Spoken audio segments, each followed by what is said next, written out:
안녕하세요, 여러분. 김 작가입니다. 오늘 들려드릴 이야기는 남편과 상간녀가 제주도로 휴가를 떠난 사이 휠체어에 앉은 시어머니를 두고 친정으로 가버린 한 여인의 이야기입니다. 2주 후 돌아온 남편은 차갑게 식어버린 시어머니를 보고 그 자리에서 오열하는데요. 저는 김수란입니다. 올해 36살이고 예전에는 마트에서 계산원으로 일했습니다. 시어머니께서 뇌졸중으로 쓰러지신 후에는 직장을 그만두고 집에서 전적으로 시어머니를 돌보고 있었죠. 제 남편 이준호 씨는 건축 자재상을 운영하고 있습니다. 최근 몇 년간 사업이 잘 풀려서 집안 형편도 그럭저럭 괜찮은 편이었어요. 그날 아침 저는 여느 때처럼 6시 반에 일어났습니다. 먼저 시어머니 몸을 닦아드리고 아침 식사를 준비할 생각이었죠.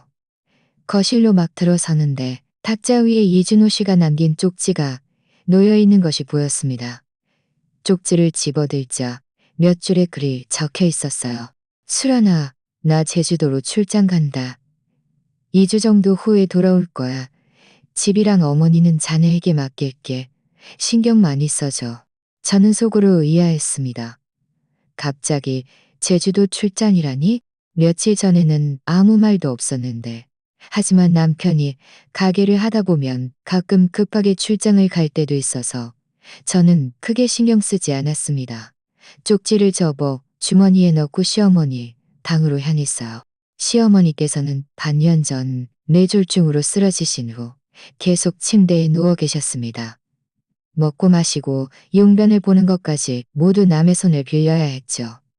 저는 침대 옆으로 다가가 조용히 말씀드렸습니다. 어머니, 이제 일어나셔서 몸 닦으셔야죠. 시어머니께서는 별다른 반응 없이 눈만 깜빡이셨습니다. 뇌졸중 후에는 말씀도 제대로 못하셔서 대부분 눈빛으로 소통하셨죠. 저는 시어머니 몸을 닦아드리고 깨끗한 잠옷으로 갈아입혀드린 후 주방으로 가서 아침 식사를 준비했습니다. 아침은 간단하게 죽과 계란이었죠. 저는 죽 한 그릇을 떠서 식힌 다음 시어머니께 먹여드렸습니다. 몇 숟가락 먹여드렸을 때 제 휴대폰이 울렸습니다. 제 절친 박미선이었습니다. 전화를 받자 박미선이 저쪽에서 말했습니다. 수란아, 집에서 바빠? 너한테 할 얘기가 있어. 나 어제 우리 남편이랑 제주도로 여행 갔잖아. 오늘 아침에 호텔 로비에서 네 남편 이준호 씨를 봤어. 저는 깜짝 놀라 말했습니다. 말도 안 돼. 준호 씨 오늘 아침에 쪽지 남기고 제주도로 출장 갔다고 했는데 네가 사람을 잘못 본 거 아니야. 박미선이 말했습니다. 내가 어떻게 사람을 잘못 봐. 내가 그 사람한테 인사까지 했는데 그 사람도 그때 깜짝 놀라더라. 옆에 젊은 여자가 한 명 있었는데 옷도 세련되게 입고 둘이 팔짱까지 끼고 있더라고. 출장 가는 모습은 아니던데. 저는 가슴이 철렁 내려앉았습니다. 손에 들고 있던 숟가락을 놓칠 뻔했죠. 저는 애써 침착한 척 말했습니다. 아마 동료일 거야. 출장에 동료를 데려가는 건 흔한 일이잖아. 박미선이 말했습니다. 동료가 어떻게 팔짱을 껴? 내가 보기에 그 여자가 이준호 씨를 보는 눈빛이 예사롭지 않더라. 수란아, 너 정신 바짝 차려야 해. 속고 있는 거 아니야? 전화를 끊자 손에 들고 있던 죽도 더 이상 먹일 수가 없었습니다. 박미선은 저를 속일 리가 없었습니다. 우리는 어릴 때부터 함께 자랐고 거짓말을 한 적이 없었죠. 그렇다면 이준호 씨가 말한 출장은 거짓말이었습니다. 그는 다른 여자와 제주도로 휴가를 떠난 것이었죠. 생각하면 할수록 화가 치밀어 손까지 떨렸습니다. 지난 반년 동안 저는 집에서 죽어라 시어머니를 돌봤습니다. 매일 아침 일찍부터 밤늦게까지 외출해서 쇼핑할 시간조차 없었죠. 그런데 그 사람은 좋다고 집안 돈을 들고 다른 여자와 여행을 가다니 이게 사람이 할 짓입니까? 저는 거실로 가서 이준호 씨가 남긴 쪽지를 집어들었습니다. 읽으면 읽을수록 비웃음이 나왔죠. 집이랑 어머니는 자네에게 맡길게. 그는 이 집을 짐덩이로 저를 공짜 가정부로 생각했던 겁니다. 그때 문득 시어머니 약을 갈아드려야 한다는 생각이 들었습니다. 시어머니께서는 뇌졸중 후 욕창이 생겨서 의사 선생님이 연고를 처방해 주셨고 매일 아침 저녁으로 2번 약을 갈아드려야 했습니다. 제때 약을 갈아드리지 않으면 욕창이 점점 심해졌죠. 예전에는 제가 제때 약을 갈아드렸지만 이준호 씨는 한 번도 신경 쓰지 않았습니다. 이제 그가 또 휴가를 가버렸으니 제 마음은 분노와 갈등으로 가득 찼습니다. 분노는 이준호 씨의 배신과 무책임함 때문이었고 갈등은 시어머니의 지금 상태 때문이었죠. 제가 그분을 돌보지 않으면 어떻게 하시겠습니까? 하지만 제가 계속 집에 남아 돌본다면 이준호 씨와 그 여자를 돕는 꼴이 되지 않겠습니까? 그들은 제주도에서 즐겁게 휴가를 보내고 있는데 저는 집에서 죽어라 그 사람의 어머니를 돌봐야 한다니. 제가 왜 그래야 합니까? 저는 소파에 앉아 생각할수록 억울해서 눈물이 멈추지 않았습니다. 결혼 생활 내내 저는 착실하게 시어머니께 최선을 다했습니다. 그런데 결국 돌아온 것은 그의 배신이었죠. 제가 지난 세월 동안 바친 모든 것이 과연 가치 있는 일이었는지 알 수 없었습니다. 한참을 울고 나서 저는 눈물을 닦았습니다. 마음속에 한 가지 생각이 떠올랐습니다. 그가 그렇게 무책임하다면 이 집과 이 엉망진창의 상황도 그가 스스로 감당하게 해야 했습니다. 더 이상 예전처럼 모든 일을 저 혼자 짊어질 수 없었습니다. 저 자신을 위해서도 생각해야 했죠. 소파에 앉아 머릿속은 뒤죽박죽이었습니다. 이준호 씨와 그 여자가 탈장을 끼고 있는 모습이 떠올랐다가 또 시어머니가 침대에 누워 약을 갈아드려야 하는 모습이 떠올랐죠. 저도 모르게 반년 전 시어머니께서 처음 뇌졸중으로 쓰러지셨을 때가 생각났습니다. 그때는 한여름이라 날씨가 무척 더웠죠. 그날 저는 마트에서 일하고 있었는데 갑자기 이준호 씨에게서 전화가 왔습니다. 그는 전화에서 허둥지둥 말했습니다. 어머니가 갑자기 쓰러지셔서 구급차를 불렀으니 병원으로 빨리 와달라고요. 저는 그때 너무 놀라 손에 들고 있던 스캐너를 떨어뜨렸습니다.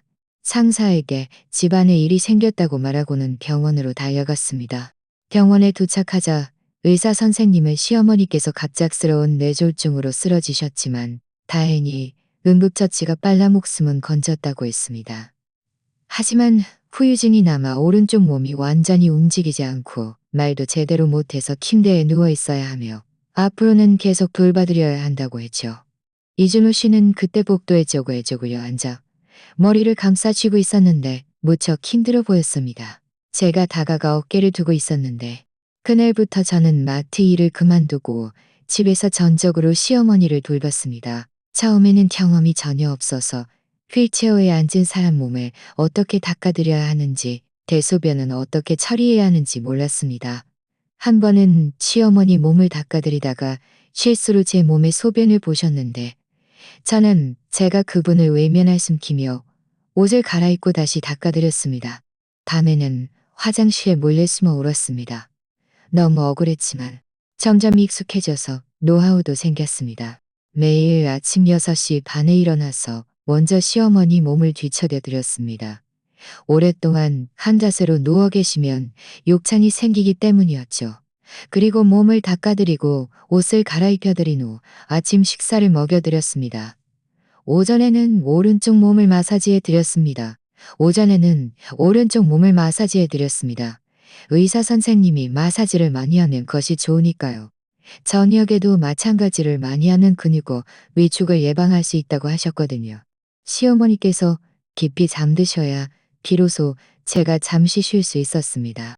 지난 반년 동안 저는 거의 외출을 하지 못했습니다. 친정에 가는 것도 급하게 한두 시간 들렀다가 서둘러 돌아왔죠. 가끔은 너무 힘들어서 화를 내고 싶을 때도 있었지만 시어머니의 흐릿한 눈을 보면 차마 그럴 수 없었습니다. 한 번은 감기에 걸려 열이 38도 넘게 나고 온몸에 힘이 없었지만 억지로 시어머니 약을 갈아드리고 밥을 먹여드렸습니다.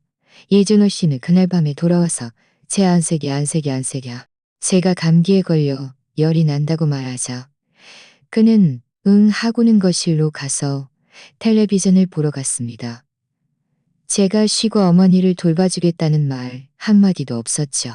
그때만 해도 저는 스스로를 위로했습니다. 그 사람도 가게를 운영하느라 힘들 거야. 매일 고객들을 상대해야 하니 분명 피곤할 거고 집안일에 신경 쓸 시간이 없을 거야. 지금 생각해보니 제가 정말 어리석었습니다. 그는 시간이 없었던 것이 아니라 저와 시어머니를 마음에 두지 않았던 것입니다. 시어머니께서 처음 뇌졸중으로 쓰러지셨을 때는 이준호 씨도 가끔 밤에 돌아와 시어머니 몸을 뒤척여드리거나 주말에는 밥을 먹여주는 것을 도왔습니다. 하지만 얼마 지나지 않아 그는 점점 더 짜증을 냈습니다. 한 번은 제가 그에게 시어머니 약을 갈아드리는 것을 도와달라고 하자 그는 인상을 찌푸리며 말했습니다. 내가 어떻게 그걸 갈 줄 알아. 자기가 해. 나 나갈 일 있어. 또 한 번은 시어머니께서 오랫동안 누워 계셔서 기분이 안 좋으셨는지 밤새도록 끙끙거리셨습니다. 제가 아무리 달래도 소용이 없었죠. 저는 도저히 방법이 없어서 이준호 씨에게 전화를 걸어 돌아와서 좀 도와달라고 했습니다. 그러자 그는 전화에서 짜증 섞인 목소리로 말했습니다. 저는 뭐를 왈칵 쏟았습니다. 자기가 달래면 되잖아. 나 지금 고객이랑 얘기 중이야. 끊는다. 말하자마자 끊는다. 그때부터 이준호 씨는 시어머니 일에 거의 신경 쓰지 않았습니다. 집안의 크고 작은 일과 시어머니를 돌보는 일 모두 저 혼자 감당해야 했죠. 가끔은 그에게 불평하며 제가 너무 힘들다고 그가 좀 더 나눠서 해달라고 말하기도 했습니다. 그는 항상 내가 돈 벌어오는 것도 힘들어. 자기가 집에서 어머니 돌보는 건 당연한 거 아니야? 라고 말했습니다. 지금 생각해보니 그가 말한 당연한 것쯤 생각하면 할수록 가슴이 시렸습니다. 예전에 그가 저에게 잘해줬던 모든 장면들이 지금은 거짓말처럼 느껴졌습니다. 저는 시어머니 방으로 가서 침대에 누워 계신 그분을 바라봤습니다. 눈을 감고 계셨는데 주무시는 건지 알 수 없었습니다. 저는 침대 옆에 앉아 조용히 그분의 손을 잡았습니다. 그분의 손은 차가웠고 제 마음도 함께 차가워졌습니다. 더는 작은 목소리로 말했습니다. 어머니, 저 어떻게 해야 할까요? 그 사람이 저에게 이렇게 하는데 제가 계속 집에 남아 어머니를 돌봐야 할까요? 시어머니께서는 천천히 눈을 뜨고 저를 바라보시며 하는 소리를 내셨습니다. 무슨 말씀을 하고 싶으신지 알 수 없었습니다. 저는 그분도 저를 위로하고 싶으셨을 거라는 것을 알았지만 말씀하실 수 없으셨죠. 저는 눈물을 닦으며 말했습니다. 어머니, 걱정 마세요.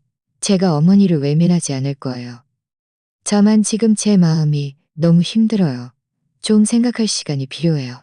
말을 마친 저는 자리에서 일어나 화장실로 가서 따뜻한 물을 받아왔습니다. 연고도 가져와 시어머니 욕창에 약을 갈아드릴 준비를 했습니다. 저는 조심스럽게 시어머니 옷을 걷어 올렸고 그분의 허리에 생긴 욕창이 어제보다 조금 더 커진 것을 보았습니다. 가슴이 아팠죠.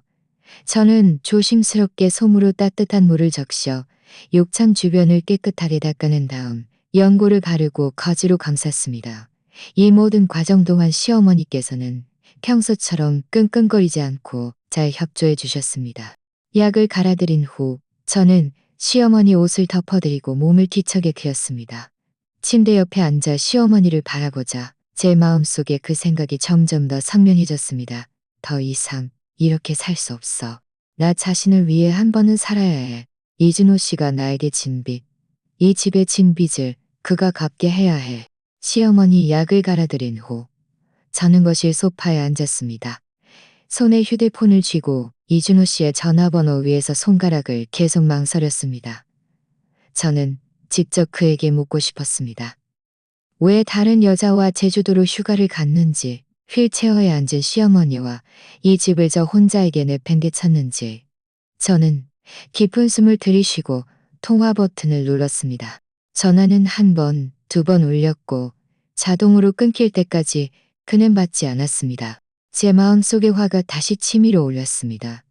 분명히 제 전화를 고의로 피하는 것이었습니다. 제주도 일에 대해 제가 물어볼까가 두려웠던 거죠. 저는 단념하지 않고 다시 전화를 걸었습니다. 이번에는 5, 6번 울린 후에야 드디어 누군가가 전화를 받았습니다. 하지만 이준호 씨가 아니라 여자의 목소리였습니다. 나른하게 말했죠. 여보세요? 그 목소리를 듣자 제 가슴이 덜컥 내려앉았습니다. 손에 들고 있던 휴대폰을 떨어뜨릴 뻔했죠. 이 목소리 어디서 들어본 것 같았습니다. 아, 맞다. 지난번에 이준호 씨 휴대폰이 집에 있을 때 어떤 여자가 전화를 걸었는데 바로 이 목소리였습니다. 그때 제가 누구냐고 묻죠. 그는 건축 자재상의 고객이라고 말했었죠. 이제 보니 고객이 아니라 그가 제주도로 데려간 그 여자였습니다. 저는 마음속의 분노를 억누르고 최대한 침착하게 들리도록 노력하며 말했습니다. 이준호 씨 좀 바꿔주세요. 전화 좀 받으라고 하세요. 그 여자는 피고 웃으며 말했습니다. 어머, 준호 씨, 지금 샤워 중이라서 전화 받기 곤란해요. 누구신데 그러세요? 제가 전해드릴까요? 지금 샤워 중이라는 말을 듣자 온몸이 떨릴 정도로 화가 났습니다. 그는 좋다고 제주도에서 다른 여자와 즐겁게 지내고 있는데 저는 집에서 죽어라 그의 휠체어에 앉은 어머니를 돌보고 있다니. 저는 이를 악물고 말했습니다. 제가 그의 아내 김수란입니다. 샤워 끝나면 당장 저에게 전화하라고 하세요. 중요한 할 얘기가 있습니다. 그 여자는 제가 이렇게 직설적으로 나올 줄은 몰랐는지 잠시 멍하니 있다가 말했습니다. 아, 형수님이셨군요. 알겠습니다. 준호 씨 샤워 끝나면 전화하라고 전해드릴게요. 말을 마친 그녀는 전화를 끊었습니다. 저는 휴대폰을 든 채 계속 손을 떨었습니다. 그 여자의 목소리와 말하는 말투가 마치 바늘처럼 제 마음에 박혔습니다. 소파에 앉아 눈물이 다시 멈추지 않고 흘러내렸습니다. 결혼 생활 내내 저는 이준호 씨가 저를 배신하고 이렇게 뻔뻔하게 다른 여자와 함께할 것이라고는 한 번도 상상해 본 적이 없었습니다. 대략 30분 정도 지나자 이준호 씨가 드디어 저에게 전화를 걸었습니다. 발신자 표시창에 그의 이름이 뜨는 것을 보고 저는 깊은 숨을 들이쉬고 전화를 받았습니다. 제가 입을 열기도 전에 그가 먼저 짜증 섞인 목소리로 말했습니다. 아까 나한테 왜 전화했어? 나 지금 바쁘단 말이야. 그의 목소리를 듣자 제 화가 폭발했습니다. 바쁘다고?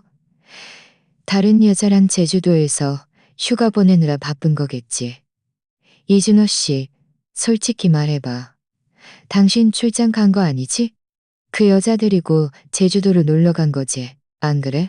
이준호 씨는 제 질문에 당황해서 잠시 멍하니 있다가 목소리가 다소 불안해졌습니다. 누구한테 들었어? 말도 안 되는 소리 하지 마. 나 정말 출장 온 거야. 그 여자는 내 고객 비서인데 우리랑 같이 사업 얘기하러 온 거야. 사업 얘기? 사업 얘기하는데 팔짱을 껴야 해? 사업 얘기하는데 그 여자가 당신 전화까지 받아야 해? 저는 차갑게 비웃었습니다. 이준호 씨, 더 이상 나를 속이지 마. 내 절친 박미선이 제주도에서 당신들 봤어. 다 나한테 얘기해줬어. 당신들 둘이 호텔 로비에서 팔짱 끼고 아주 친밀하게 보이더래. 내가 바보인 줄 알아? 이준호 씨는 더 이상 속일 수 없다는 것을 알았는지 목소리가 부드러워졌습니다. 수란아, 화내지 마. 일이 네가 생각하는 그런 게 아니야. 그 여자랑 나는 그냥 평범한 친구 사이야. 이번에 그 여자를 제주도에 데려온 건 그냥 건축자재 사업 협력을 논의하고 싶어서였어. 다른 뜻은 없어. 박미선 말 듣고 오해하지 마. 분명히 잘못 봤을 거야. 잘못 봤다고? 저는 기가 막혀 웃음이 나왔습니다. 박미선은 저와 어릴 때부터 함께 자랐는데 어떻게 잘못 볼 수 있겠습니까? 이준호 씨, 내가 묻겠어. 당신 떠나기 전에 왜 나를 속였어? 출장 간다고 당신이 떳떳하게 사업을 논의하는 거라면 왜 나에게 솔직하게 말하지 못했어? 그리고 당신은 어머니를 집에 내팽개치고 신경도 안 썼는데 그분한테 떳떳해. 나한테 떳떳해. 이준호 씨의 목소리가 다시 짜증스러워졌습니다. 내가 네가 오해할까봐 그런 거 아니야. 어머니는 자기가 돌봐주니까 내가 안심하고 있었지. 내가 사업하러 나온 것도 다 이 집을 위해서 돈 좀 더 벌어서 너희들한테 좋은 생활을 해주고 싶어서 그런 거야. 쓸데없이 트집 잡지 말고 내가 돌아가서 얘기하자. 쓸데없이 트집 잡는다고? 저는 목소리를 높였습니다. 이준호 씨, 당신은 다른 여자랑 휴가를 가면서 나에게는 출장이라고 속이고 휠체어에 앉은 어머니를 나 혼자에게 돌보라고 맡겨놓고 이제 와서 내가 쓸데없이 트집 찾는다고? 당신 양심은 있어? 지난 반년 동안 내가 집에서 어머니 돌보느라 죽어야 힘들었는데 당신이 한 번이라도 신경 썼어? 한 번이라도 걱정해줬어? 한 번이라도 걱정해줬어? 이제 와서 당신은 좋다고 제주도에서 다른 여자랑 즐겁게 지내고 있는데 나한테 떡게 지내고 있는데 저는 말하면 말할수록 격해졌고 눈물이 멈추지 않고 흘러내렸습니다.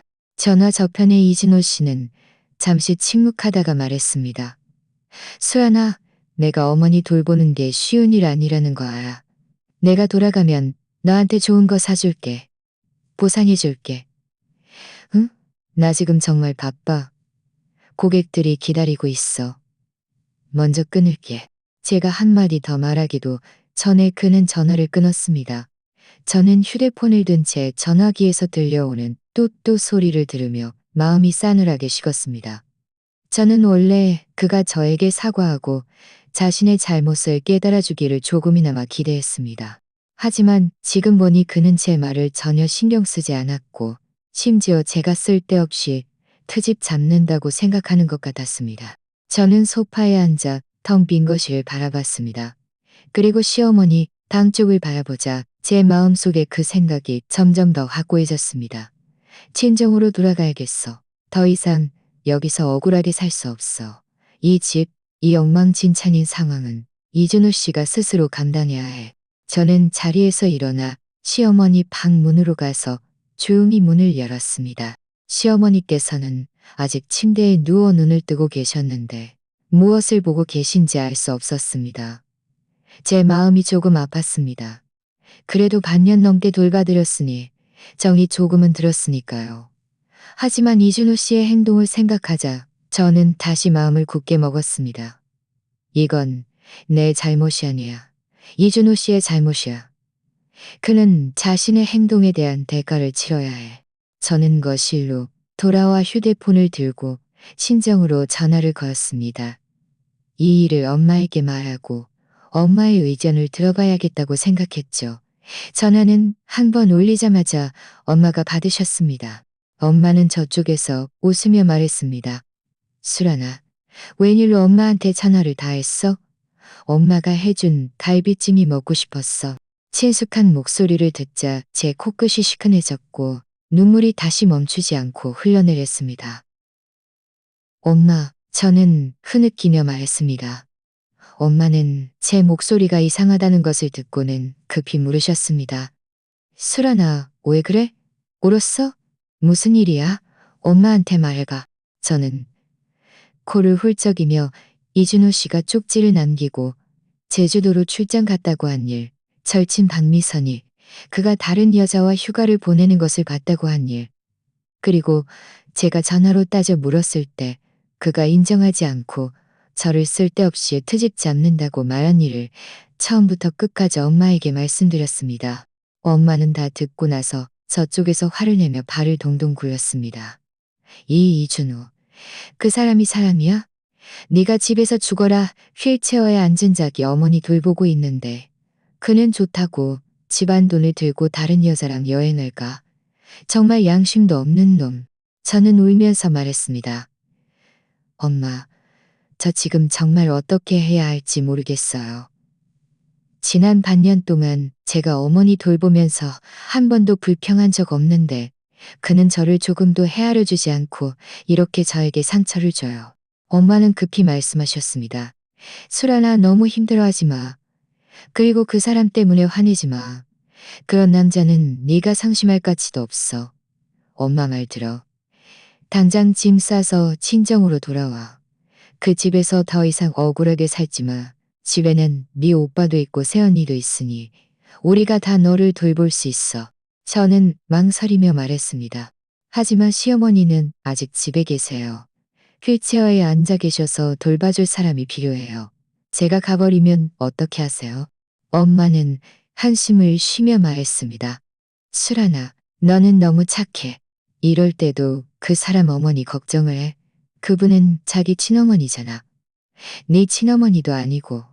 그 사람이 자기 어머니를 신경도 안 쓰는데 네가 왜 죽어라 돌봐야 해? 출장 간다고 했잖아. 그 사람이 스스로 돌아와서 돌보라고 해. 너는 신경 쓰지 말고 먼저 너 자신을 돌봐. 그때 옆에서 듣고 있던 오빠가 전화를 가로채 말했습니다. 수란아, 오빠가 말하는데 너 당장 돌아와. 이진호 그 자식이 너한테 감히 어떻게 한다면 오빠가 혼내줄게. 그 자식이 자기 어머니도 안 돌본다면 그건 남자도 아니야. 너는 거기서 바보처럼 기다리지 말고 당장 짐 싸서 지금 오빠가 데리러 갈게. 오빠의 말이 제 마음을 따뜻하게 했습니다. 저는 말했습니다. 오빠, 데리러 올 필요 없어. 나 혼자 차 타고 갈게. 집에 아직 좀 챙길 게 있어서 짐 다 싸고 터미널로 갈게. 오빠가 말했습니다. 그래, 조심해서 와. 터미널 도착하면 오빠한테 전화해. 오빠가 터미널로 마중 나갈게.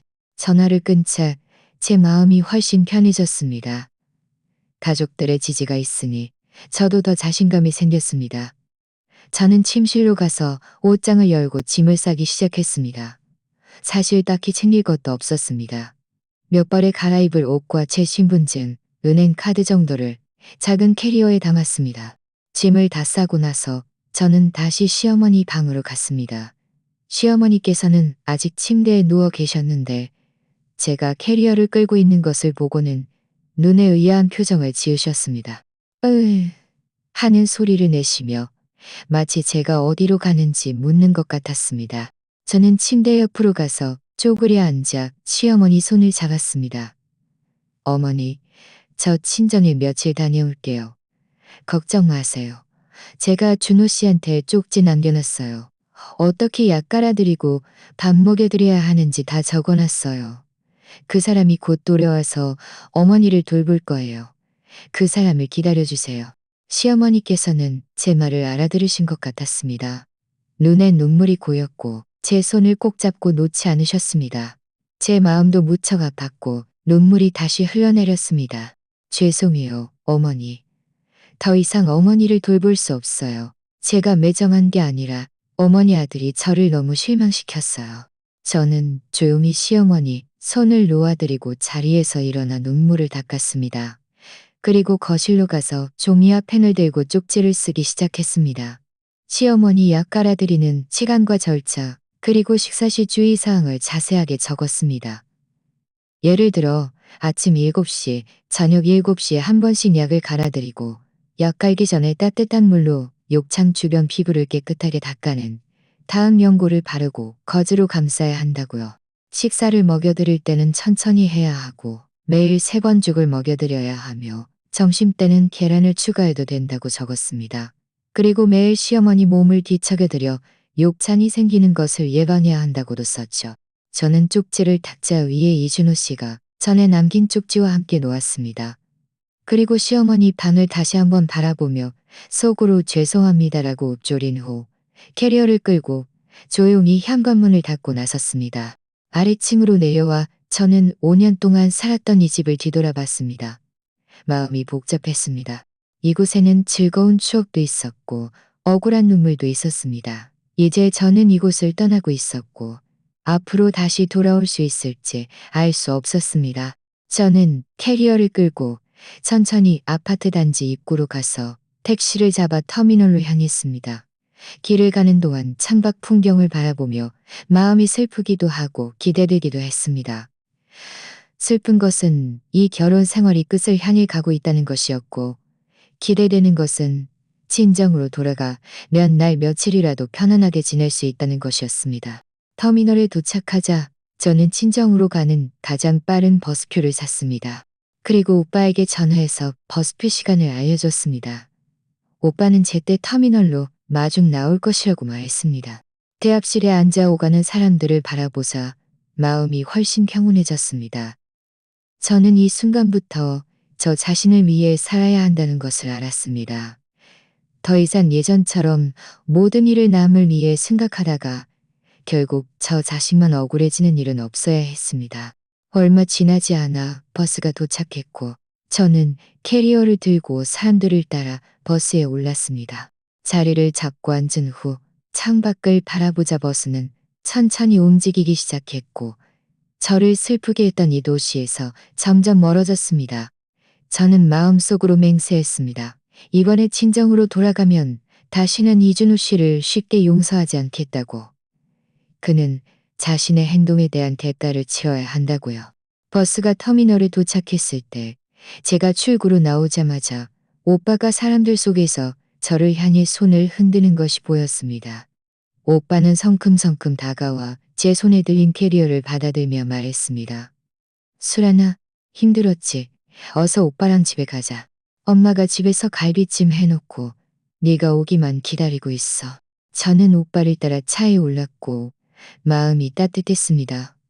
차로 대략 30분 정도 가자 친정 아파트 단지에 도착했습니다. 아래층으로 막 들어서는데 엄마가 아파트 현관문 앞에 서서 기다리고 계신 것이 보였습니다. 저를 보자마자 다가와 제 손을 잡으며 말했습니다. 수란아, 드디어 왔구나. 어서 집으로 가자. 집에 들어서자 새언니가 주방에서 나오며 웃으며 말했습니다. 수연이 왔네. 어서 앉아. 나마저 요리하면 바로 밥 먹을 수 있어. 조카도 달려와 제 다리를 붙잡고 말했습니다. 고모, 왜 이제 왔어요? 고모 보고 싶었어요. 가족들의 따뜻한 모습을 보자 제 마음속의 억울함이 마치 한순간에 많이 줄어든 것 같았습니다. 저는 소파에 앉았고 엄마는 제 옆에 앉아 계속 제 손을 잡고 길에서 힘들었는지 점심은 먹었는지 물으셨습니다. 오빠는 한편에서 제 캐리어를 정리하며 제 옷을 꺼내 옷잔에 넣어주었습니다. 얼마 지나지 않아 새언니가 요리를 다해서 상에 가득 차려놓았습니다. 제가 좋아하는 갈비찜, 탕수육, 그리고 몇 가지 담백한 채소들이 있었죠. 엄마는 계속 제 그릇에 반찬을 덜어주시며 말했습니다. 수란아, 많이 먹어. 너 살 빠진 것 봐. 분명히 거기서 밥도 제대로 못 먹었을 거야. 저는 밥을 먹으면서 가족들과 이야기를 나누었고 마음이 무척 편안했습니다. 식사를 마친 후 엄마는 저에게 방으로 가서 쉬라고 하셨습니다. 여행으로 피곤할 테니 푹 자라고요. 저는 정말 피곤해서 엄마 말씀대로 방으로 가서 누웠습니다. 마음이 편안해져서였는지 저는 곧 잠이 들었습니다. 지난 반년 동안 제가 잔 잠 중에서 가장 편안한 잠이었습니다. 한밤중에 시어머니 몸을 뒤척여드릴 필요도 없었고 시어머니께 무슨 일이 생길까봐 걱정할 필요도 없었으니까요. 제가 잠에서 깨어났을 때는 이미 오후 4시가 넘은 시간이었습니다. 방에서 나오자 엄마와 새언니가 거실에 앉아 채소를 다듬고 있었고 오빠는 옆에서 신문을 보고 있었습니다. 제가 깨어난 것을 보고 엄마가 말씀하셨습니다. 수란아, 일어났니? 배고파? 엄마가 국수 좀 끓여줄까? 저는 고개를 저으며 말했습니다. 엄마, 배 안 고파요. 참, 이준호 씨한테 전화해서 시어머니 상태 좀 물어보고 싶어요. 비록 친정으로 돌아오기로 결심했지만 제 마음속에는 여전히 시어머니에 대한 걱정이 조금 남아 있었습니다. 그래도 반년 넘게 돌봐드렸으니 정이 조금은 들었으니까요. 엄마는 인상을 찌푸리며 말했습니다. 네가 왜 그 사람 어머니를 아직도 신경 써? 그 사람이 자기 어머니도 안 돌보는데 네가 왜 그런 걱정을 해? 저는 한숨을 쉬며 말했습니다. 엄마, 저도 알아요. 하지만 그래도 좀 걱정돼요. 시어머니께서 휠체어에 앉아 계셔서 돌봐줄 사람이 없으면 분명히 안 될 거예요. 제가 전화해서 물어보고 만약 그 사람이 잘 돌보지 못한다면 그때 가서 다시 방법을 찾아볼게요. 엄마는 제가 고집하는 것을 보고 더 이상 아무 말도 하지 않으셨습니다. 저는 휴대폰을 꺼내 이준호 씨에게 전화를 걸었습니다. 전화는 한참 동안 우인 후에야 그가 받았습니다. 목소리는 무척 자증스러웠죠. 또 왜 그래? 나 지금 바쁘단 말이야. 저는 마음속에 화를 억누르고 말했습니다. 그냥 어머니는 어떠신지 물어보려고 전화했어요. 제때 약 갈아드리고 밥 먹여드렸어요. 이준호 씨가 말했습니다. 걱정 마. 어머니 잘 계셔. 내가 다 잘 돌보고 있으니까. 너는 쓸데없이 신경 쓰지 마. 나 여기 할 일 있어서 먼저 끊을게. 말을 마친 그는 제가 한마디 더 묻기도 전에 전화를 끊어버렸습니다. 저는 휴대폰을 든 채 마음이 불안했습니다. 그가 그렇게 대충 말하는데 정말 시어머니를 잘 돌봤을까요? 하지만 저는 지금 친정에 있어서 돌아가서 확인해 볼 수도 없었고 그저 그가 말한 대로 해주기를 바랄 수밖에 없었습니다. 이후 며칠 동안 저는 매일 이준호 씨에게 전화해서 시어머니 상태를 물었습니다. 하지만 그는 매번 무척 짜증을 내거나 몇 마디 하고는 끊거나 아니면 잘 계셔. 너는 신경 쓰지 마라고 말할 뿐이었습니다. 한 번은 제가 그에게 시어머니 동영상을 찍어서 보내달라고 하자 그는 휴대폰 배터리가 없다고 다음에 보내주겠다고 말하고는 전화를 끊었습니다. 제 마음속의 불안감은 점점 더 커졌습니다. 엄마에게 제 걱정을 말씀드리자 엄마는 말씀하셨습니다. 수란아, 너는 너무 착해. 그 사람이 정말 잘 돌보지 못한다 해도 그건 그 사람 일이지. 너랑 상관없어. 더 이상 그 사람한테 전화하지 마. 괜히 네가 더 힘들어진다. 저도 생각해보니 그랬습니다. 아무리 걱정해도 돌아가서 확인할 수도 없으니 그저 하늘에 맡길 수밖에 없었습니다. 친정에서 지낸 이 며칠은 무척 편안했습니다. 매일 엄마를 도와 집안일을 하고 조카와 놀고 가끔은 새언니와 함께 쇼핑을 갔습니다. 지난 반년 동안 제가 한 번도 느껴보지 못했던 편안한 나날들이었죠. 엄마와 오빠는 제가 엉뚱한 생각을 할까봐 항상 여러 가지 방법으로 저를 즐겁게 해주려고 노력했습니다. 오빠는 오리를 데리고 근처 공원에 놀러 가기도 했고 엄마는 매일 제가 좋아하는 음식을 해주셨습니다. 새언니도 저와 수다를 떨며 위로해 주었습니다. 수란아, 너무 슬퍼하지 마. 이준호 같은 남자는 네가 상심할 가치도 없어. 앞으로 네가 친정에서 지내고 싶으면 계속 지내. 우리가 있잖아. 시간은 하루하루 흘러 어느새 2주가 지났습니다. 이 2주 동안 저는 여전히 매일 이준호 씨에게 전화했지만 그는 여전히 대충대충 얼버무릴 뿐이었습니다. 제 마음속에는 점점 더 뭔가 잘못되었다는 생각이 들었습니다.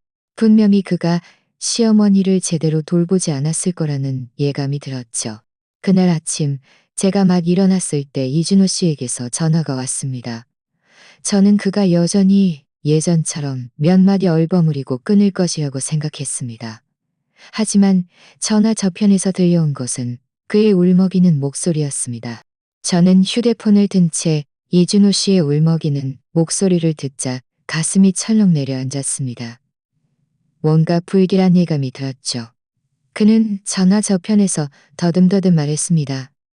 수란아, 빨리 돌아와. 어머니가 이상해. 저는 인상을 찌푸리며 물었습니다. 뭐가 이상해? 자세히 말해봐. 어머니가 도대체 왜 그래? 이준호 씨의 목소리는 심하게 떨렸습니다. 나 제주도에서 돌아와서 문을 열고 집에 들어가자마자 어머니 보러 갔는데 어머니가 거기 누워 계시는데 몸이 차가워. 불러도 반응이 없어. 내가 어머니 손을 만져봤는데 너무 차가워서 무서웠어. 수란아, 빨리 돌아와. 나 무서워.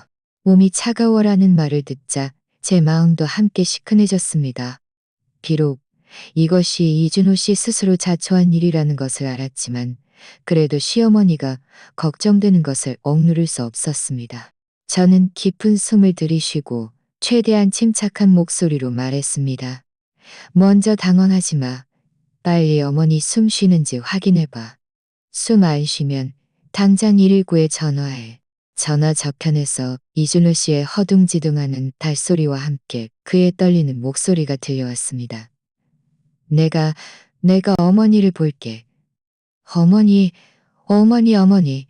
잠시 후 그는 다시 울면서 말했습니다. 숨은 쉬어. 숨을 쉬는데 움직이지가 않고 눈도 안 떠. 수란아, 빨리 돌아와. 나 어머니 돌볼 줄 몰라. 나 어떻게 해야 할지 모르겠어. 저는 마음속으로 비웃었습니다. 이제 와서 돌볼 줄 모른다고? 진작에 뭐 했어? 당신이 다른 여자랑 제주도에서 즐겁게 지낼 때는 왜 집에 휠체어에 앉은 어머니가 돌봐줄 사람을 기다리고 있다는 걸 생각 못했어? 엄마는 옆에서 우리 대화를 듣고는 다가와 작은 목소리로 물었습니다. 왜 그래? 그 사람 어머니한테 무슨 일 생긴 거야? 저는 고개를 끄덕이며 전화에 대고 말했습니다. 이준호 씨, 내가 진작에 말했잖아. 어머니 약 제때 갈아드리고 밥 먹여드리고 몸 뒤척여드려야 한다고. 그때 당신이 나한테 뭐라고 말했어? 다 잘 돌보고 있다고 했잖아. 그런데 지금 어떻게 이 지경이 됐어? 이준호 씨는 전화 저편에서 울면서 말했습니다. 내가 신경 못 썼어. 제주도에 있을 때 매일 사업 얘기하느라 바빠서 집에 전화해서 상황을 물어보는 걸 잊었어. 어제 돌아왔을 때 너무 늦어서 그냥 잠들었어. 오늘 아침에야 어머니 보러 갔는데 어머니가 거기 누워 계시는데 몸에 욕창이 다 얼었고 옷도 다 젖어 있었어. 수란아, 내가 잘못했어. 내가 신경 쓰지 말았어야 했는데. 욕창이 다 헐었다는 말을 듣자 제 마음이 아팠습니다. 제가 떠나기 전에는 시어머니 욕창이 비록 좋지는 않았지만 그저 약간 붉은 정도였습니다. 그런데 겨우 2주 만에 어떻게 이렇게 헐어버렸을까요? 분명히 이준호 씨가 제가 남긴 쪽지대로 자녀 돌보지 않았을 겁니다. 약도 갈아드리지 않고 시어머니 몸도 뒤척여드리지 않아서 이렇게 된 것이었죠. 저는 이를 악물고 말했습니다. 이준호 씨, 이제 와서 잘못했다고 하면 너무 늦었어. 내가 쪽지 남길 때 어떻게 돌봐야 하는지 자세히 적어놨잖아. 당신이 조금만 신경 썼더라면 어머니가 이렇게까지 되지는 않았을 거야. 당신이 제주도에서 다른 여자랑 즐겁게 지낼 때는 왜 이런 일을 생각 못했어? 이준호 씨는 울면서 말했습니다. 내가 잘못했어, 수란아. 정말 잘못했어. 내가 당신을 속이지 말았어야 했는데, 그 여자를 제주도에 데려가지 말았어야 했는데, 앞으로는 절대 안 그럴게. 빨리 돌아와. 우리 같이 어머니 잘 돌보자. 응? 엄마는 옆에서 제 팔을 잡아당기며 작은 목소리로 말했습니다. 수란아, 그래도 네가 먼저 가서 좀 봐봐. 어쨌든 그 사람 어머니도 생명이잖아. 외면할 수는 없어. 제 마음도 무척 갈등했습니다. 한편으로는 이준호 씨가 자업자득이라고 생각했지만 다른 한편으로는 시어머니의 안위가 걱정되었습니다.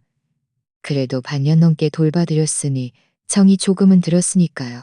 저는 한숨을 쉬고 이준호 씨에게 말했습니다. 당신 먼저 어머니 몸 닦아드리고 깨끗한 옷으로 갈아입혀드려. 그리고 내가 남긴 연고 찾아서 욕창에 약 갈아드려. 나 지금 짐 싸서 돌아갈게. 하지만 내가 예전처럼 어머니를 돌봐줄 거라고 기대하지 마. 이건 당신 책임이지. 내 책임이 아니야. 이준호 씨는 급히 말했습니다. 알았어. 당신 말대로 할게. 나 지금 바로 할게. 수란아, 빨리 돌아와. 나 기다리고 있을게. 전화를 끊자 엄마는 급히 제 짐을 챙겨주시며 말했습니다. 수란아, 길 조심해서 가. 거기 도착하면 엄마한테 전화해. 만약 이준호가 너한테 나쁘게 한다면, 엄마한테 나쁘게 한다면 엄마한테 말해. 엄마가 네 오빠한테 가서 도와주라고 할게. 저는 고개를 끄덕이고 짐을 챙겨 엄마와 오빠에게 작별 인사를 했습니다. 오빠는 술을 했습니다. 오빠는 수란아, 이준호가 너 괴롭히면 언제든지 오빠한테 전화해. 바로 달려갈게 라고 말했습니다. 길을 가는 동안 제 마음은 복잡했습니다.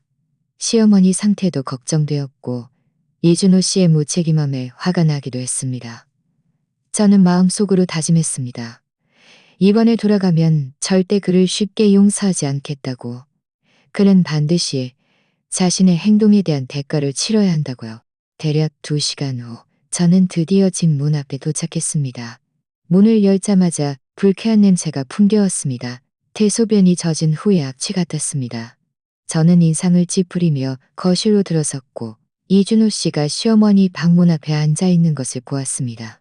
머리는 엉망이었고 눈은 붉고 부어 있었으며 얼굴에는 눈물 자국이 남아있어 무척 초라해 보였습니다.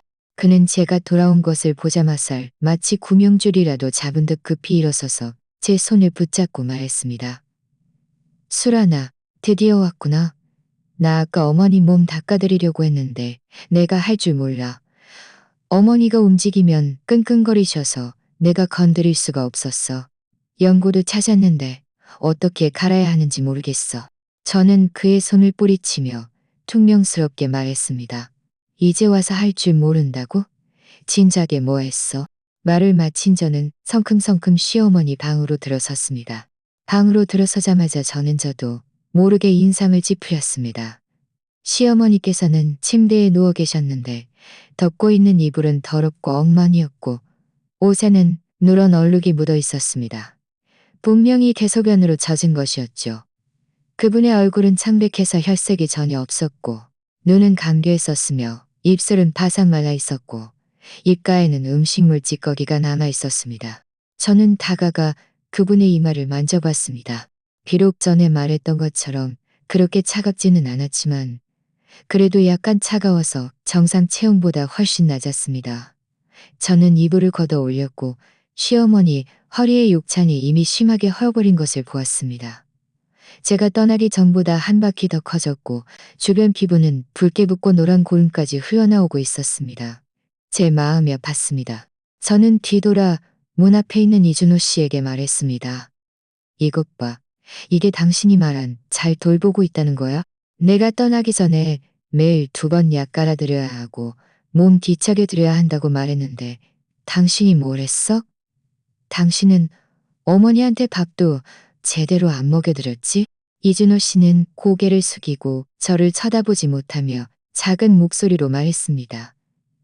내가 돌아왔을 때 어머니 방에 당신이 남긴 쪽지가 있는 걸 봤어. 내가 어머니 밥 먹여드리려고 했는데 어머니가 안 드셔서 그냥 안 먹였어. 약 깔아드리는 건 내가 잊었어. 어머니가 스스로 잘 버티실 줄 알았어. 잊었다고? 저는 목소리를 높였습니다. 당신은 다른 여자랑 제주도로 휴가 가는 건 어떻게 안 잊었어? 당신은 제주도에서 즐겁게 지내는 건 어떻게 안 잊었어? 이준호 씨, 당신 사람이야? 이분은 당신 친어머니인데 어떻게 이렇게 매정할 수 있어? 이준호 씨는 제 말에 고개를 들지 못하다가 갑자기 털썩하고 무릎을 꿇고 앉아 울면서 말했습니다. 수란아, 내가 잘못했어. 내가 어머니를 신경 쓰지 말았어야 했는데, 당신을 속이지 말았어야 했는데, 이번 한 번만 나를 용서해주면 안 될까? 앞으로는 내가 정말 어머니 잘 돌볼게. 당신이랑 같이 잘 살게. 다시는 그 여자랑 연락 안 할게. 저는 그가 무릎을 꿇고 통곡하는 모습을 바라봤습니다. 제 마음에는 동정심이라고는 한 조각도 없었고 오직 실망감만이 가득했습니다. 저는 차갑게 말했습니다. 당신이 지금 이런 말을 하는 무슨 소용이야? 어머니가 이렇게 된 건 다 당신 때문이야. 내가 잘못했어. 한마디로 문제가 해결될 거라고 생각해? 너무 늦었어. 바로 그때 시어머니께서 갑자기 작은 끙끙 소리를 내시며 천천히 눈을 뜨셨습니다. 저는 급히 다가가 침대 옆에 쪼그려 앉아 조용히 말했습니다. 어머니, 깨어나셨어요? 기분은 어떠세요? 시어머니께서는 저를 바라보시며 눈에 눈물이 고였고 하는 소리를 내셨습니다. 저에게 하고 싶은 말이 많은 것 같았지만 말씀하실 수 없으셨죠. 제 마음도 무척 아팠습니다. 저는 옆에 있던 물컵을 들어 따뜻한 물을 조금 따라 섬에 적셔 시어머니 입에 넣어드렸습니다. 이준호 씨도 급히 땅에서 일어나 다가와 말했습니다. 어머니, 깨어나셔서 다행이에요. 저 죽는 줄 알았어요. 시어머니께서는 그를 한 번 바라보셨는데 그 시선에는 실망감이 가득했습니다. 그리고 다시 저에게 시선을 돌리시며 제 손을 꼭 잡고 놓지 않으셨습니다. 저는 시어머니께서 저를 믿고 계신다는 것을 알았지만 제 마음속으로는 분명히 알았습니다. 더 이상 예전처럼 이 집에서 그분을 돌볼 수는 없다는 것을요. 저는 조용히 시어머니 손을 토닥이며 말했습니다. 어머니, 걱정 마세요. 제가 간병인을 구해서 어머니를 잘 돌봐드리도록 할게요. 앞으로는 간병인이 어머니를 돌볼 거예요. 이준호 씨가 간병인 비용을 지불할 거예요. 이준호 씨는 급히 말했습니다. 맞아. 간병인 구하자. 내가 돈 낼게. 어머니가 나으실 수만 있다면 얼마든지 낼게. 수란아, 나를 떠나지 마. 우리 같이 어머니 잘 돌보고 잘 살자. 저는 그를 바라보며 마음속으로 비웃었습니다. 이제 와서 잘 살고 싶다고? 그가 날 배신했을 때는 왜 오늘 같은 날이 올 거라고 생각 못했어? 저는 고개를 저으며 말했습니다. 이준호 씨, 우리 사이는 이미 끝났어. 어머니가 좀 나아지시면 우리 이혼하자. 제가 이혼 두 글자를 말했을 때 이준호 씨는 온몸이 굳어졌습니다. 그는 믿을 수 없다는 듯 저를 바라보며 말했습니다. 수란아, 무슨 말이야? 나랑 이혼하겠다고? 안 돼. 나는 동의 못해. 우리 이렇게 오래 사귀었는데 어떻게 이혼하자고 하면 이혼할 수 있어? 저는 차갑게 그를 바라보며 말했습니다. 감정? 이준호 씨, 당신이 다른 여자랑 제주도로 휴가 갈 때는 왜 우리 이렇게 오래 사귄 감정을 생각 못했어? 당신이 휠체어에 앉은 어머니를 집에 내팽개치고 신경도 안 쓸 때는 왜 우리 감정을 생각 못했어? 지금 와서 이런 말 해봐야 너무 늦었어. 이준호 씨는 급히 제 팔을 붙잡고 말했습니다. 내가 잘못했어, 수란아. 정말 잘못했어. 앞으로는 절대 안 그럴게. 내가 당신 잘 돌볼게. 어머니도 잘 돌볼게. 우리 이혼하지 마. 응? 당신이 못 믿겠다면 나 지금 당장 그 여자랑 연락 끊을게. 나 지금 바로 전화해서 앞으로 나 찾아오지 말라고 할게. 말하면서 그는 휴대폰을 잡으려 했습니다.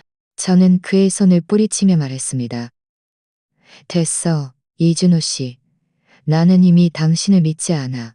당신이 지금 뭘 해도 소용없어. 나는 이미 이혼하기로 결심했어. 그때 시어머니께서 다시 하는 소리를 내셨습니다. 제 손을 잡고 조용히 흔드시며 마치 저를 말리는 것 같았습니다. 저는 시어머니께서 우리가 이혼하는 것을 원하지 않으신다는 것을 알았지만 저는 더 이상 이준호 씨와 함께 살 수 없었습니다. 저는 조용히 시어머니 손을 토닥이며 말했습니다. 어머니, 죄송해요. 저와 준호 씨 사이는 이미 되돌릴 수 없어요. 하지만 걱정 마세요. 제가 좋은 간병인을 구해서 앞으로 간병인이 어머니를 잘 돌봐드릴 거예요. 이준호 씨는 또 뭐라고 말하려 했지만 제가 말을 끊었습니다. 지금 가장 중요한 건 어머니를 잘 돌보는 거야. 이혼 이야기는 어머니가 좀 나아지시면 다시 얘기하자. 당신 지금 당장 가서 어머니 깨끗한 잠옷 사와. 그리고 성인용 기저귀랑 물티슈도 사와. 어머니 지금 이 상태로는 이런 것들이 필요해. 이준호 씨는 제가 단호한 것을 보고 더 이상 설득해도 소용없다는 것을 알았는지 고개를 끄덕이며 말했습니다. 알았어. 나 지금 바로 사러 갈게. 말을 마친 그는 허둥지둥 집을 나섰습니다. 떠나가는 그의 뒷모습을 보면서 제 마음에는 아무런 동요도 없었습니다. 저는 시어머니 침대 옆으로 가서 계속 그분의 몸을 닦아드렸습니다. 먼저 따뜻한 물에 수건을 적셔 그분의 얼굴에 남아있는 음식물 찌꺼기를 조심스럽게 닦아냈고 손과 팔도 닦아드렸습니다. 그분의 몸을 닦을 때는 특히 조심했습니다. 욕창을 건드릴까봐 무서웠으니까요.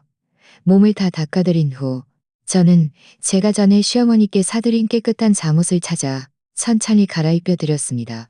시어머니께 선히 갈아입혀 드렸습니다. 시어머니께서는 잘 협조해 주셨고 내내 움직이지 않으셨습니다. 옷을 다 갈아입혀 드렸습니다. 대략 1시간 후 이준우 씨가 돌아왔습니다. 손에는 큰 봉투 하나를 들고 있었죠. 그는 봉투를 침대 옆에 내려놓으며 말했습니다. 수란아, 다 사왔어. 더 필요한 거 있으면 말해. 저는 봉투 안의 물건들을 한번 훑어봤습니다. 성인용 기저귀, 물티슈, 그리고 순면 잠옷 2벌이 있었는데 나름 잘 챙겨왔습니다. 저는 말했습니다. 당분간은 필요한 거 없어. 기저귀 어머니께 입혀드려. 또 옷 더럽히지 않게. 이준호 씨는 고개를 끄덕이고 기저귀를 들었지만 그는 서툴러서 한참 동안 제대로 입히지 못했고 실수로 시어머니 욕창을 건드리기까지 했습니다. 시어머니께서 엎어서 끙끙거리시자 저는 더 이상 볼 수 없어서 다가가 말했습니다. 기켜. 내가 할게. 저는 능숙하게 시어머니께 기저귀를 입혀드리고 물티슈와 깨끗한 잠옷을 침대 옆 벽탁에 놓아 나중에 쓰기 편하게 했습니다. 이준호 씨는 옆에 서서 제가 능숙하게 움직이는 모습을 보며 얼굴에 미안함이 가득했습니다. 그는 말했습니다. 수란아, 예전에는 다 당신이 돌봤는데 당신 힘들었겠어.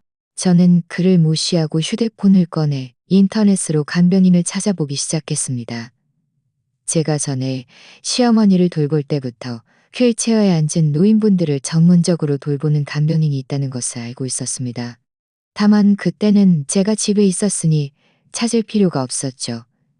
이제 저는 이혼할 것이니 더 이상 시어머니를 돌볼 수 없었고 간병인을 구하는 것이 가장 좋은 방법이었습니다. 저는 인터넷에서 여러 간병인 업체를 찾아보고 경험과 가격을 비교한 후 평점이 비교적 높은 한 곳을 선택했습니다. 가정도우미 업체에 전화해서 시어머니의 상황을 설명하고 3년 이상 휠체어에 앉은 노인분들을 돌본 경험이 있는 간병인, 가급적이면 여성이고 꼼꼼한 분을 찾아달라고 요청했습니다. 업체에서는 빠르면 내일 바로 면접을 볼 간병인을 보내줄 수 있다고 말했습니다. 전화를 끊은 후 저는 이준호 씨에게 말했습니다. 내가 가정도우미 업체에 연락했어. 내일 간병인이 면접 보러 올 거야. 그때 당신도 나랑 같이 보고 적합한 사람을 골라. 앞으로는 간병인이 어머니를 돌볼 거야. 간병인 비용은 매달 집안예금에서 공제할 거고 당신이 동의하지 않으면 당신 스스로 방법을 찾아봐. 이준호 씨는 급히 말했습니다. 동의해. 동의해. 간병인 비용은 내가 낼게. 어머니만 잘 돌볼 수 있다면 얼마든지 낼게. 저녁에는 제가 간단하게 죽을 끓여서 시어머니께 절반쯤 먹여드렸습니다. 이준호 씨도 밥 먹을 기분이 아니었는지 옆에 앉아 시어머니를 바라보며 자책감에 가득 찬 눈빛을 하고 있었습니다. 저는 시어머니께 식사를 다 먹여드린 후 저도 조금 먹고 나서 손님방을 정리했습니다. 밤에는 손님방에서 잘 생각이었죠. 이준호 씨는 제가 손님방으로 가는 것을 보고 급히 다가와 물었습니다. 수란아, 손님방에서 잘 거야? 제가 말했습니다. 그럼 당신이랑 같은 방에서 자라는 거야? 이준호 씨는 고개를 숙이며 말했습니다. 내가 그런 뜻이 아니었어. 그냥 내가 생각하기에는. 저는 그의 말을 끊었습니다. 생각할 것도 없어. 지금부터 우리 각자 자는 거야. 어머니가 좀 나아지시면 우리 이혼 서류 처리하러 가자. 나를 마친 저는 손님방 문을 닫고 이준호 씨를 밖에 남겨두었습니다. 저는 손님방 침대에 누워 뒤척이며 잠을 이루지 못했습니다. 비록 이혼하기로 결심했지만 지난 세월의 결혼 생활을 생각하니 마음이 조금 아팠습니다. 하지만 이준호 씨의 배신과 무책임함을 생각하자 제 결정이 옳다고 느껴졌습니다. 다음 날 아침 저는 일찍 일어나 시어머니 약을 갈아드리고 죽을 조금 먹여드렸습니다.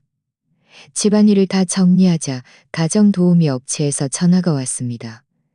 간병인이 아래층에 도착했다고 말했죠. 저는 이준호 씨에게 아래층으로 가서 간병인을 데려오라고 하고 저는 방에서 기다렸습니다. 얼마 지나지 않아 이준호 씨가 쉰대 아주머니 한 분을 데리고 들어왔습니다.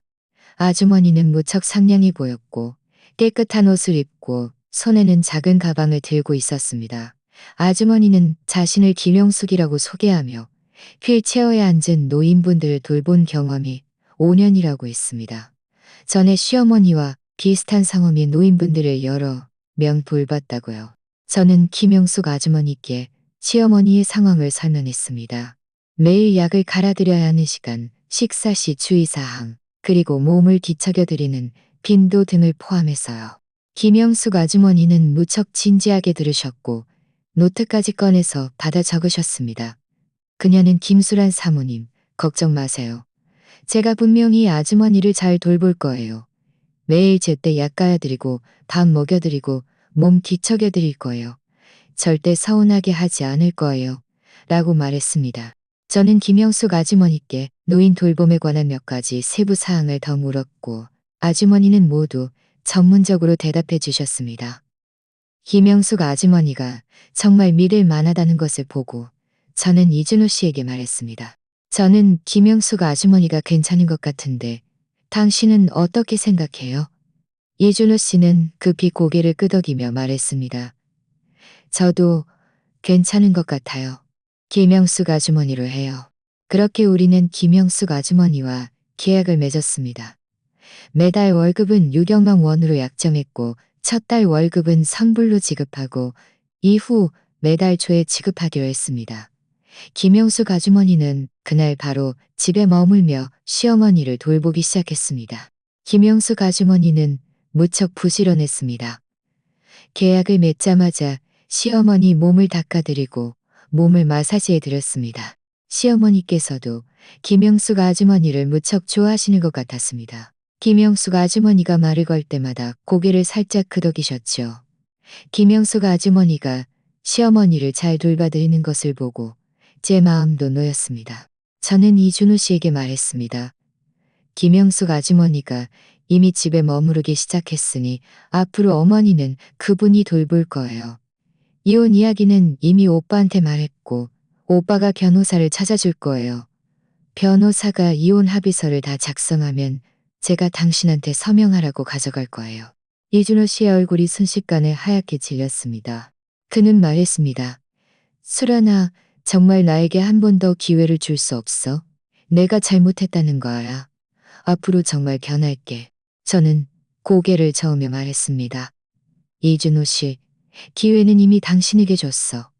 당신 스스로 소중하게 여기지 않은 거야. 지금 와서 이런 말 해봐야 소용없어. 말을 마친 저는 제 캐리어를 들고 말했습니다. 나 지금 친정으로 돌아갈 거야. 앞으로 무슨 일 있으면 당신의 김영숙 아주머니랑 소통하든가 아니면 나한테 전화해. 이혼 합의서가 다 작성되면 내가 당신한테 연락할게. 이준호 씨는 저를 바라보며 눈에 절망감이 가득했습니다. 그는 뭐라고 말하고 싶었지만 결국 아무 말도 하지 못했습니다. 저는 더 이상 그를 보지 않고 뒤돌아 집을 나섰습니다. 집을 나서는 그 순간 제 마음이 갑자기 무척 가벼워지는 것을 느꼈습니다. 저는 드디어 저를 괴롭혔던 이 결혼 생활에서 벗어났다는 것을 알았습니다. 앞으로는 저 자신을 위해 살 수 있게 된 것이죠. 친정으로 돌아오자 엄마는 제가 돌아온 것을 보고 급히 마중 나오시며 물으셨습니다. 수란아, 어때? 그 사람 어머니는 괜찮아? 이준호가 너 괴롭히지는 않았어? 저는 고개를 저으며 말했습니다. 엄마, 걱정 마세요. 제가 이미 간병인을 구했어요. 간병인이 무척 믿을만해서 어머니를 잘 돌볼 거예요. 이준호 씨도 저를 괴롭히지는 않았어요. 그냥 아직 이혼하고 싶지 않아서 계속 저에게 빌었어요. 하지만 저는 동의하지 않았어요. 엄마는 안도하며 말씀하셨습니다. 괴롭히지 않았다니 다행이다. 이혼하고 싶지 않아도 안 돼. 그 사람이 너한테 그렇게 했는데 절대 그 사람하고 살 수 없어. 이후 며칠 동안 저는 친정에서 무척 평온하게 지냈습니다. 매일 엄마를 도와 집안일을 하고 조카와 놀고 가끔은 새언니와 함께 쇼핑을 갔습니다. 오빠도 곧 저에게 변호사를 찾아주었습니다. 변호사는 이준호 씨의 불륜 증거, 집안 재산 상황 등을 포함하여 자세히 상황을 파악한 후 이혼 합의서를 작성하기 시작했습니다. 이 기간 동안 이준호 씨는 저에게 수많은 전화를 걸고 카톡도 많이 보냈습니다. 모두 저에게 용서를 빌고 돌아와서 자신과 잘 살자고 하는 내용이었죠. 저는 전화를 받지 않거나 아니면 그에게 더 이상 헛수고하지 말라고 돌아가지 않을 것이라고 직접 말했습니다.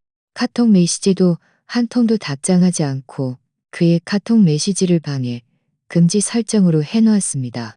어느 날 이준호 씨가 심지어 직접 저희 친정 아파트 아래층으로 찾아왔습니다. 오빠는 그를 보자마자 얼굴이 순식간에 굳어졌고 그를 막아서며 말했습니다. 이준호, 여기 왜 왔어? 우리 수란이가 이미 당신한테 분명히 말했잖아. 당신이랑 안 돌아갈 거라고. 당장 가. 이준호 씨는 급히 말했습니다. 싸우러 온 거 아니야.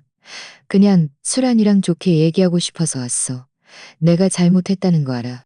한 번 더 기회를 달라고 빌고 싶어서 왔어. 저는 밖에서 들려오는 소리를 듣고 집에서 나왔습니다. 이준호 씨를 바라보며 말했습니다.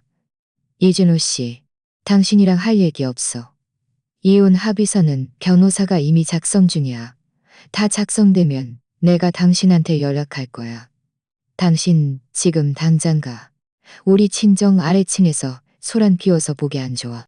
이준호 씨는 저를 바라보며 눈이 붉어졌습니다. 그는 말했습니다. 수란아, 네가 아직 화나 있는 거 알아.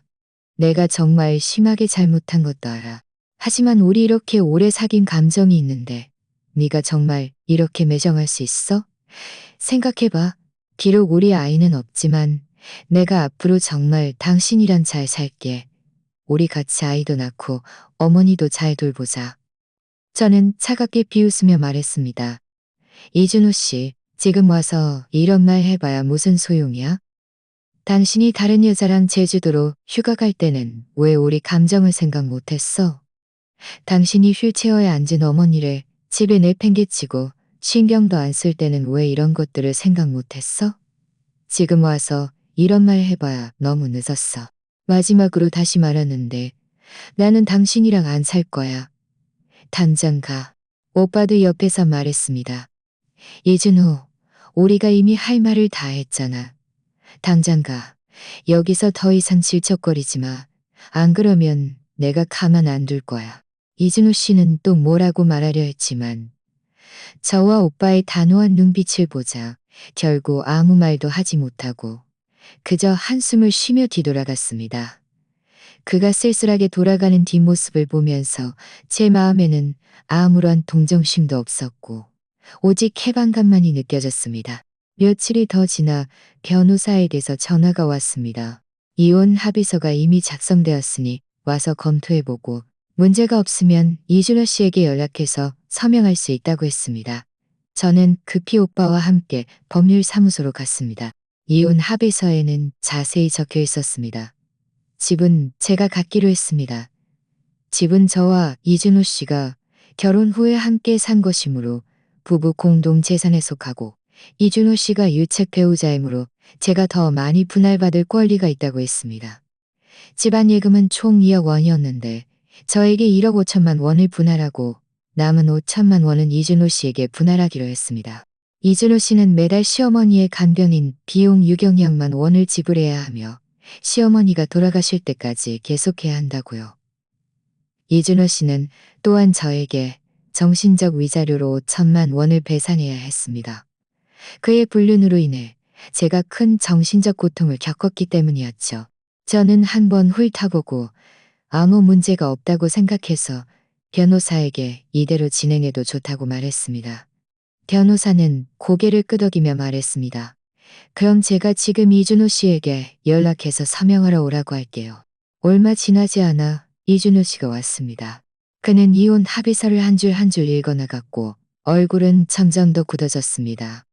집이 저에게 귀속되고 예금 중 1억 5천만 원을 제가 받고 게다가 5천만 원의 정신적 위자료까지 배상해야 한다는 것을 보았을 때 그는 고개를 들어 말했습니다. 수란아, 이건 너무 심한 거 아니야? 이건 너무 심한 거 아니야? 집도 당신이 갖고 예금도 1억 5천만 원을 당신이 갖고 게다가 나한테 5천만 원의 정신적 위자료까지 배상하라고? 저는 차갑게 말했습니다. 불공평하다고? 이준호 씨, 당신이 다른 여자랑 제주도로 휴가 갈 때는 왜 나한테 불공평하다고 생각 안 했어? 당신이 휠체어에 앉은 어머니를 집에 내팽개치고 나 혼자 죽어라 돌보게 할 때는 왜 나한테 불공평하다고 생각 안 했어? 지금 와서 공평함을 논해봐야 늦었어. 이건 당신이 마땅히 받아야 할 때가야. 당신은 반드시 서명해야 해. 변호사도 옆에서 말했습니다. 이준호 씨, 대한민국 법률에 따르면 부부 중 한쪽이 불륜을 저지르면 유책 배우자에 해당합니다. 재산 분할 시 무책 배우자는 더 많은 재산을 분할받을 권리가 있으며 또한 무책 배우자는 유책 배우자에게 정신적 위자료를 청구할 권리도 있습니다. 이 이혼 합의서는 법률 규정에 부합합니다. 만약 서명하지 않으시면 저희는 법원에 이혼 소송을 제기할 수 있고 그때 법원 판결 결과는 이준호 씨에게 더 불리할 수 있습니다. 이준호 씨는 인상을 찌푸리고 한참 동안 침묵했습니다. 결국 그는 펜을 들어 이혼 합의서에 선언했습니다. 그는 서명을 마친 후 펜을 탁자 위에 던지며 말했습니다. 수란아, 네가 이렇게 매정할 줄은 몰랐어. 저는 그를 바라보며 말했습니다. 내가 매정하다고? 당신이 먼저 나에게 매정하게 군 거야. 당신이 다른 여자랑 제주도로 휴가 간 그 순간부터 우리 사이는 완전히 끝났어. 앞으로 당신은 당신의 삶을 살고 나는 나의 삶을 살자. 서로 간섭하지 마. 이혼 합의서에 서명을 마친 후 변호사는 합의서를 거두며 말했습니다. 좋습니다. 이혼 합의서는 다 서명되었습니다. 다음으로 제가 최대한 빨리 구청에 가서 두 분의 이혼 절차를 처리해 드릴게요. 처리 완료 후 연락드리겠습니다. 법률사무소를 나서는 저는 깊은 숨을 들이쉬었습니다. 마음속에 큰 돌덩이가 드디어 내려앉는 것 같았습니다. 오빠는 제 어깨를 두드리며 말했습니다. 수란아, 앞으로는 그 사람한테 치달릴 일 없어. 오빠랑 우리 가족이 너를 돌볼 거야. 우리 가족 모두 잘 살자. 저는 고개를 끄덕이며 눈물을 글썽였지만 웃으며 말했습니다. 오빠, 고마워. 그리고 세연이도 고마워. 계속 저를 지지해줘서요. 앞으로는 제가 잘 살아서 다시는 오빠랑 세연이 걱정시키지 않을게요. 나중에 변호사는 곧 우리 이혼 절차를 처리해 주었습니다. 제가 이혼 증명서를 받은 그 순간 제 마음에는 슬픔이라고는 한 조각도 없었고 오직 가득한 홀가분함과 기대감만 있었습니다. 저는 제 새로운 삶이 시작되었다는 것을 알았습니다. 저는 집을 정리하고 다시 인테리어를 했습니다. 제가 좋아하는 스타일대로 꾸몄죠. 간병인 김영숙 아주머니도 계속 저에게 시어머니의 상황을 알려주셨습니다. 시어머니께서도 회복이 잘 되어 가끔 몇 마디 말씀도 하실 수 있게 되었고 욕장도 천천히 나아지고 있다고 했습니다. 이준호 씨도 제때 간병인 비용을 지불했고 다시는 저를 찾아오지 않았습니다. 가끔 저는 시어머니를 보러 가서 그분과 이야기를 나눴습니다. 시어머니께서는 저를 보시면 아직 말씀은 제대로 못하시지만 웃으면서 제 손을 잡으셨고 눈에는 감사함이 가득했습니다. 저는 그분도 제가 왜 이렇게 했는지 이해하고 계신다는 것을 알았습니다. 지금 저는 새로운 직장을 찾았습니다. 옷가게에서 점원으로 일하고 있는데 일이 힘들지 않고 월급도 괜찮은 편입니다. 매일 퇴근 후 제가 꾸민 아늑한 집으로 돌아오면 마음이 무척 편안합니다. 엄마와 오빠도 자주 저를 보러 오시고 조카도 항상 제 집에 놀러 오는 것을 좋아합니다. 비록 제가 실패한 결혼 생활을 겪었지만 저는 좌절하지 않았다는 것을 압니다. 저는 저 자신을 위해 사는 법을 배웠고 저 자신을 보호하는 법을 배웠습니다. 저는 제가 노력하기만 한다면 앞으로의 삶은 분명히 더 나아질 것이라고 믿습니다. 저를 상처 입혔던 그 사람들, 저를 억울하게 했던 그 일들은 모두 과거가 되었습니다. 자, 오늘 이야기는 여기까지입니다. 시청해 주셔서 감사합니다. 혹시